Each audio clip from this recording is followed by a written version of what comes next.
Hi, this is the UK Atheist.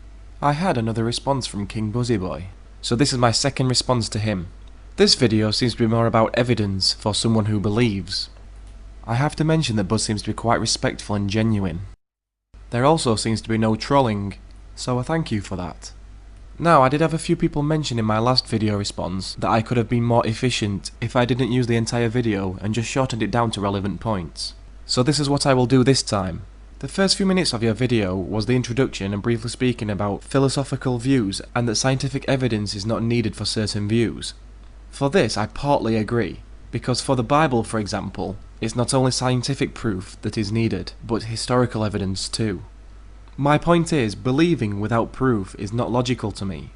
So, let's get straight into it on where you start speaking about evidence, shall we? We don't say, we have a God, prove to me we don't. We actually give you reasons why we believe that. Now, that reasoning may not make sense to you, but, we've given it. Now, one of the things that he says is extraordinary claims require extraordinary evidence. It's not a bad principle. I mean, if someone said they had a flying saucer, I'd say, show it to me. So I guess that's what you're talking about. And then the other thing would be history. To me, one of the greatest proofs of the existence of God is Jesus Christ and his resurrection. This is honest of you to bring up, but I must point out that there's no actual reliable evidence that Jesus existed or for any of his miracles. As a Christian, go figure, right? So I'm wondering, history is one of those things where it's something that's in the past. Again, you can't use the scientific method for it. So I'm wondering what extraordinary evidence would fit to be acceptable to you on that. Simple. Multiple documentation. Reliable documentation outside the Bible would be sufficient evidence.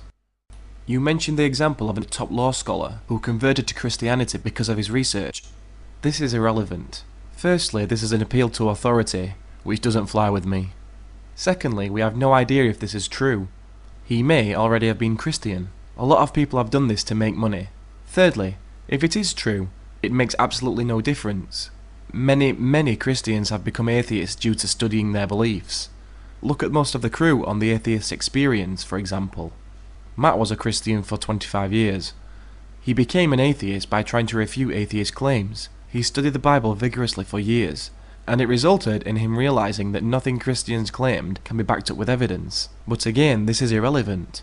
Naming other people and appealing to authority does not prove anything. You then go on to ask what is considered as historical evidence, and how do you prove historical stories, and ask me what's the dealio. It's simple.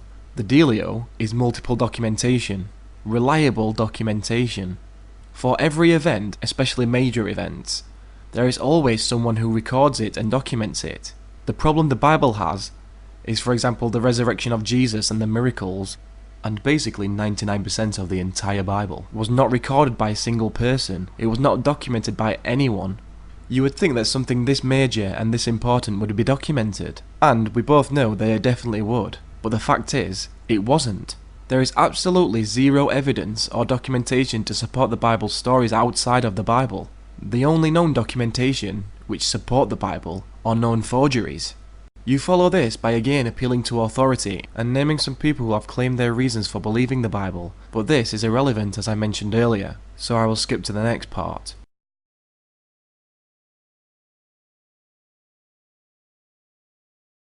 Because all they are saying is they can't find evidence against the claims of Jesus. I can't find evidence against the claims of Hogwarts, Harry Potter's school, but that doesn't mean that it exists. They can believe what they like, but giving evidence is what is important. Also, as I mentioned earlier, another person's belief, no matter how important they are, is not evidence. Personal belief is not proof. I'm talking about actual historical evidence, to which there is none.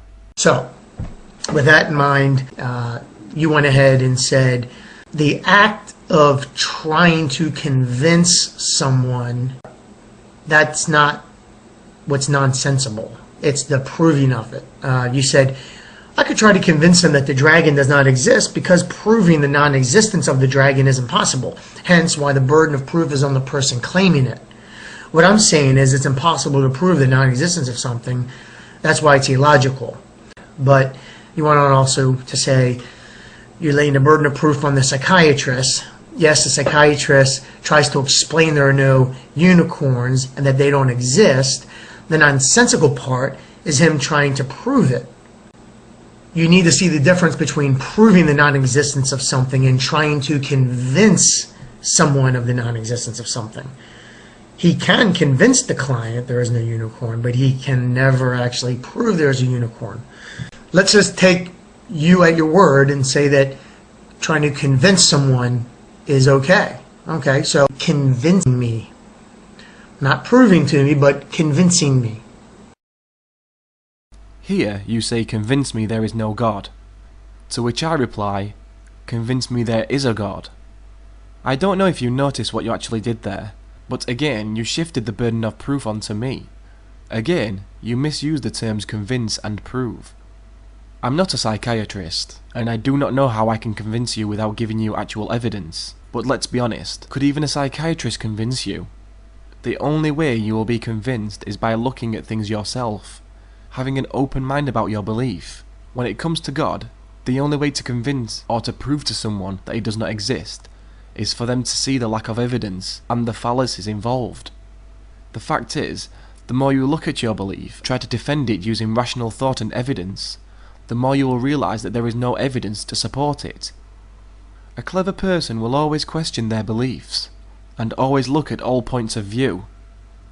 So, when we're getting into, I give evidence as to the resurrection, but God raised him from the dead. You don't believe in God, so therefore he couldn't have raised him from the dead. I'm not sure I quite understand what you mean here. What I am saying is the reason I don't believe in the resurrection of Jesus is not because I don't believe in a God. It's nothing to do with that. It's simply because there is no historical evidence to back up the claim. In respects to evidence, there is absolutely no reason to believe that the story of Jesus is true. My point here is there would most definitely be overwhelming evidence and historical documentation for something of this magnitude, but there is absolutely nothing. You asked some questions for me with denomination. I don't have a denomination. Do I believe in Noah's Ark? Yes. Creationism story? Yes. Evolution? No. I believe in microevolution, not macroevolution.